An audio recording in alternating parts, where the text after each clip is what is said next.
Salita kasi si BP mismo ang nagsalita nun. Alam namin kung kanino nanggagaling ang threat. Whereas yung threat kay Vice President, hindi namin alam kung sino yung nagte-threat sa kanya. At siya lamang ang makakapagbigay sa amin ng information regarding that matter. Yes po. Next question, sir. Masasabi niyo ba na nag-cooperate si VP Sara kaugnay sa investigation sa division na sa Bank of Corporation? Yung ganitong, yung cooperation niya, masasabi niyo ba na binigay niya ang cooperation niya na ay sulat na binigay? Well, at least, ibinalik naman ni BP Sara yung courtesy na ibinibigay namin sa kanya. Ibinalik niya naman by sending lawyers and denying that she committed threats against the life of the president. So, ayun. Sabi nga, respect begets respect. Nire-respeto namin si VP, nirespeto niya naman kami. By sending a lawyer and advising that she will no longer appear, instead, she just vehemently deny the accusation hurled against her. Okay. Okay. Next question from this corner. Yung nauna po kanina. Yes, sir. Yung sa letter na sinabi mo, so it was written by the lawyer and with her conformity. I just want to clarify, how did she manifest her conformity? So did she sign it or was it specifically stated in the letter? All right. Yung portion na yun, That said, our client vehemently denies having made any threat constituting grave threat under Article 2A2 of the Revised Penal Code in relation to Section 6 of RA 10175, terrorism or other punishable under RA number 11479. So, yun po. Dinideny daw ng client nila. Actually, the person speaking here is the lawyer. It's not the Vice President. But then, it has her conformity. Therefore, tama, gusto niya yung sinasabi ng lawyer niya. Ganun po ang implication nun. Meaning she signed the letter? She signed the letter. Yes. Okay po. Wait. Let's hear it from the sir in black. Yes, ma'am. By any definition, this is not an oath affidavit under oath, no? That was required by the law. Yes. Sabi ko na nga sa inyo, the letter is signed by the law office and with conformity of the Vice President.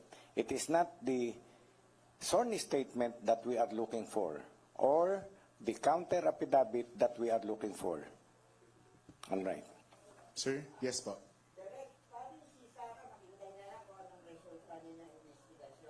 Yes, yun nga, sabi ko nga sa inyo, with all the evidence we have in hand, plus the interviews, plus the cooperation of other people, plus this one, pag-uusap-usapan namin yan nung aking mga magigiting na abogado, matatalinong abogado ng NBI, at siguro by early January, we will submit our recommendation, our report to the Department of Justice, the prosecutor's office.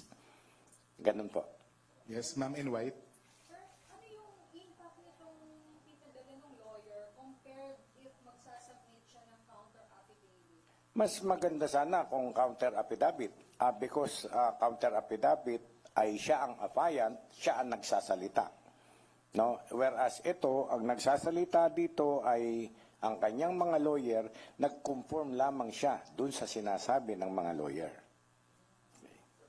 Sir in gray. Yes po. Sir, ano yung magiging yan? Tulad mo sa impact, sir, magiging mas madali ba para sa NBI dahil yun yung pinadala niya o dahil magiging mahirap dahil yung Alam nyo, mas mapapadali ang trabaho kung si ma'am ay nag-appear sa amin, nasagot yung aming mga katanungan para sa kanya, mas mabilis ang trabaho. Kaya nga sabi ko sa inyo, with this letter, with the clippings on hand, with the interviews we had, i-collate namin yan lahat at nakita nyo, almost 2 weeks or 3 weeks kaming uusap-usap para makaformulate ng isang report recommendation na parehas sa lahat ng involved dito sa insidenteng ito. Sir John Consulta, you have a question, sir. Per John appearance here, sir, sa NBI sa araw po ito, does it mean, sir, na parang winave na niya yung karapatan niya maraming po? Correct po. Remember na ilang aspect ang iniimbestigahan sana namin. But then, parang she refused na to cooperate with us. Hindi na namin maimbestigahan thoroughly katulad yung threat sa kanya. Gusto naming maraming kaming itanong sa kanya. Binabanggit niya lamang general accusation na 6 months ago ay natetret na raw siya. Walang definite na sino ba, paano, ganun po. Wala na pong instance, sir, or avenue before your submission to the DOJ of your final report. Wala na pong pagkakataon na siya po ay magbigay pa ng affidavit or pwede pa siya maghabol. Ayan po. Sabi ko sa inyo, pag-aaralan na namin, we will start collating all the evidence, all the testimonies, all the statements we have gathered. During that interim period, hanggat hindi pa kami nakakapag-finalize, o biglang tumawag sa akin ni Vice President, Director, I will go there. Ano pa ba yung mga gusto niyong tanong? Welcome po yun. But we are no longer setting another date for her to appear. Nasa sa kanya na po yun. Ma'am in white, followed by ma'am in yellow. Sir, meron po bang nilagay na justification yung mga lawyers ni VP kung bakit nasabi ng camp nila na hindi naman talaga nag-threat si VP besides yung Alright. Alam mo, ang sinasabi niya na ang NBI ay under administrative control ng DOJ, na ang secretary ay si Secretary Remulla, that ES ay si Executive Secretary Bersamin, under niya kami. Sila, ES and SOJ ay alter ego ng President, so pwede daw, yun ang paniniwala niya na parang kami ay under these people, ganon, parang hindi maganda yung ano niya. Kaya she deemed it prudent not to appear na lang before us and instead deny the accusation hurled against her. Ganon po.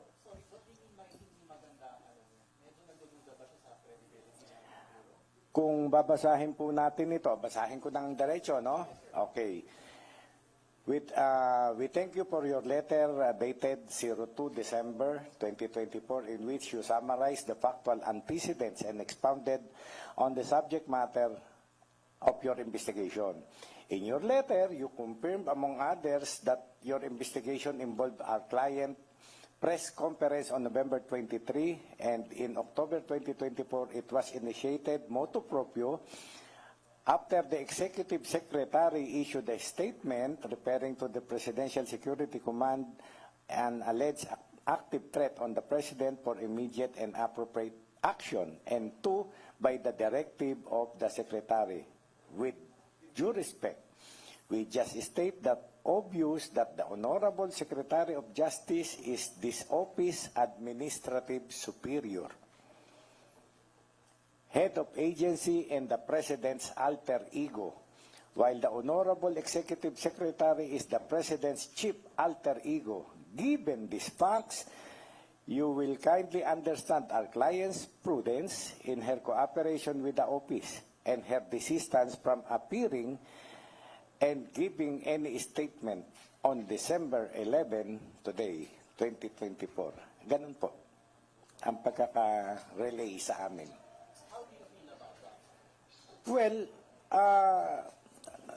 meron namang katwiran na mag-isip ng ganun si Vice President because really, we are under the SOJ. But then, lagi ko namang sinasabi sa inyo, we are only mandated by our law. yung Republic Act 10867, na minamandate ang NBI to step in whenever there is threat to the President, Vice President, down sa Chief Justice. So, at ito naman na siguro nakikita nyo naman, lagi tayo nagkakausap tungkol this case, ay talagang pinipilit ko na ipaliwanag sa inyo, sa taong bayan, kay Vice President, that the investigation will be impartial. Kami mananatiling NBI, ang institusyon na mapapagkatiwalaan ng ating taong bayan, ng lahat ng tao. So, hindi natin siya masisisi kung gano'n ang pag-iisip niya, but then kami nananatili, malinis ang aming konsensya that the investigation will be fair, wala kaming kikilingan, walang pinoprotektahan. Ganun po. Thank you, sir. Serbisyong totoo lamang. Ma'am in yellow, you have a question, ma'am. Okay na. Ma'am in maroon, do you have a question?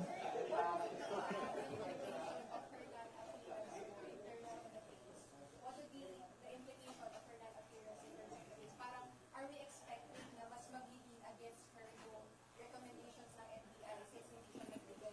Not really. Sabi ko nga sa inyo, i-collate namin lahat ng evidence, lahat ng interviews, lahat ng statement na nakuha namin, yun.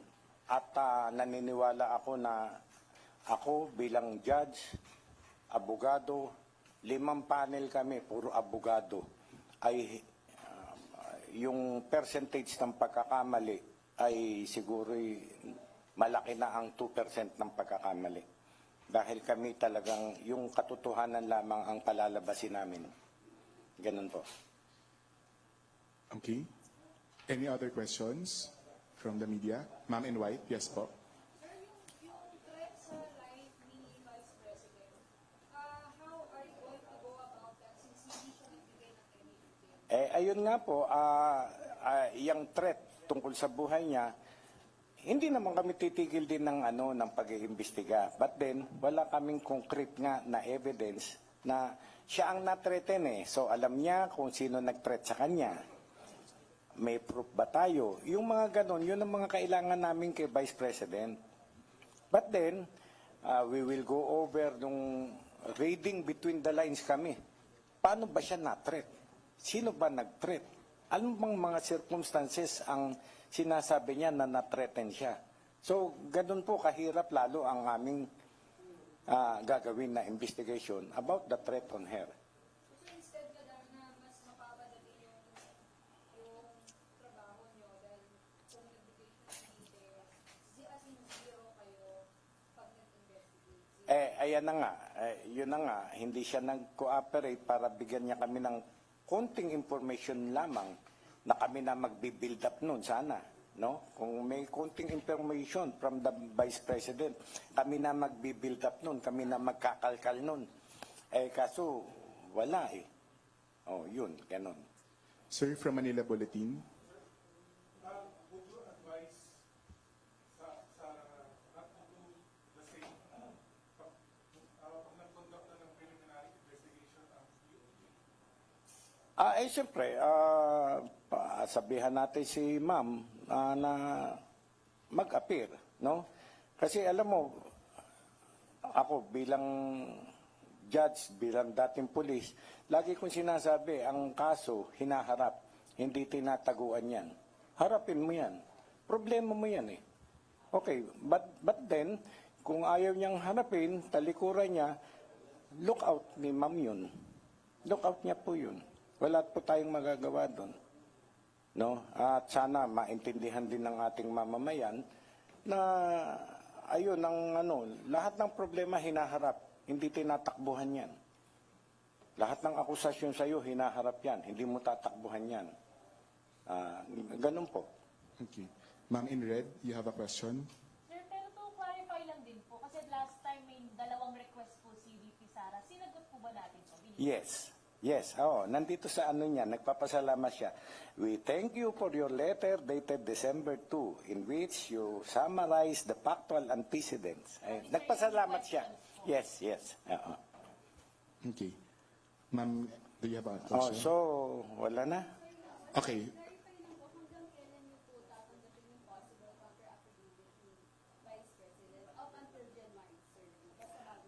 Sabi ko sa inyo, we will now start from this day on, mag-i-start na kami, mag-collate, mag-uupo kami ng aking mga panel of investigators. Mag-umpisa na po kami. In the interim, habang kami nag-uusap-usap, biglang sumulat, biglang dumating si VP Sara, we will welcome her. Gusto niyang mag-submit ng counter affidavit. Oh, Director, napag-isip-isip ko, gusto kong mag-submit ng counter affidavit. Thank you, ma'am. Di ba? But then, we will now proceed. With or without, we will proceed. And sabi ko sa inyo, promise ko, by early January, we will have our fact-finding resolution, our recommendation, at ipapasa na namin sa Department of Justice. Okay? Okay. Oh, Last more? two questions from Sir Nico and Ma'am Elaine. Last two questions po. Sir, how do you feel na tatlong linggo na kasi lumipas from her press conference and then nag-adjust na kayo na schedule, binigyan siya na magkakataon, pumunta dito, and then dalawang beses na parang kumbaga in all those 3 weeks, nag-adjust kayo for her and yet ganito ka. Ayun ang magandang katanungan ninyo yan, ano? Nakita na ninyo lahat, nakita ng taong bayan how we accommodated our Vice President. Talagang parehas kami, lahat ng tsansa binigay namin, pero ayaw niya, wala kaming magagawa. No? We extended to her due process, the courtesies, everything. Pero ayaw niya talaga, on advice ng kanyang lawyers, wala tayong magagawa. Out of curiosity lang, nabanggit po ba yung legal niya na parang hindi pa rin close yung si VP na one of these days mag-attend? But she's still, open. Yung nabanggit pang gano'n. Wala. Ni Higing, wala. Sa akin lang nanggaling yun na while we are studying this for that period, no, itong hanggang end nitong December, ay biglang dumating si VP, welcome po. Pero wala kaming hindi namin siya nire-require, hindi namin hinihingi, hindi sila nagpasabi. Wala po. Akin lamang po yun, kadugtong po yun ng due process at ng courtesy namin sa Vice President. Ayun po. Yes. Thank you so much to our director. Okay. So, thank you.